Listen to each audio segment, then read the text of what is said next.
மலைவாழ் மக்களோட உதவியால சேகரிச்சு கொண்டு வந்த மூலிகை பொருட்கள் எல்லா பொருட்களும் நல்லாவே காஞ்சிருச்சு. காஞ்சிட்டதுக்கு அப்புறமா அந்தந்த மூலிகை பொருளுக்குன்னு உண்டான அந்தந்த அளவுல எல்லா பொருளும் எடுத்து வச்சாச்சு. இப்போ எடுத்து வச்சதுக்கு அப்புறமா மிக்ஸ் பண்ண போறோம். மிக்ஸ் பண்ணினதுக்கு அப்புறமா நல்லா நைஸா அரைக்கணுங்க. நல்லா நைஸா அரைக்கும் போதுதான் நமக்கு வந்துட்டு தேய்ச்சி குளிக்கிறதுக்கும் நல்லா இருக்கும். ஃபேஸ் பேக் போடும்போது ரொம்ப ரொம்ப நல்லா இருக்கும்.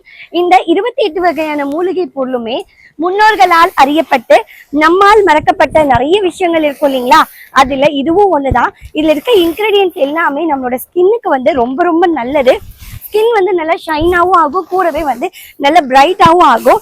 இது வந்து one of the fast moving product எப்பவுமே நம்ம பகவான் நாட்டு மருந்து கடையில, கூடவே நம்ம பிளனி மயூரார்பிஸ்ல வெப்சைட்ல அதிகமா ஆர்டர்ஸ் கொடுப்பாங்க.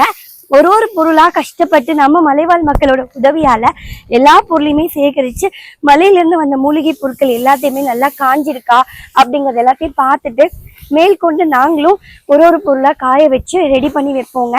எடுத்து வச்ச மூலிகை பொருட்கள் எல்லாத்தையுமே இந்த மாதிரி அந்தந்த அளவுல எடுத்து வச்சுட்டு இந்த மாதிரி வந்துட்டு பரப்பி வச்சு காய வச்சிருவோம். நல்லா காஞ்சிருச்சு அப்படின்னா இந்த மாதிரி மிக்ஸ் பண்ணிடுவோம். ஒன்ஸ் மிக்ஸ் பண்ணினதுக்கு அப்புறமா கொண்டுட்டு போய் நாங்க மில்லுல கொடுத்து நல்லா நைஸா அரைச்சிருவோம்.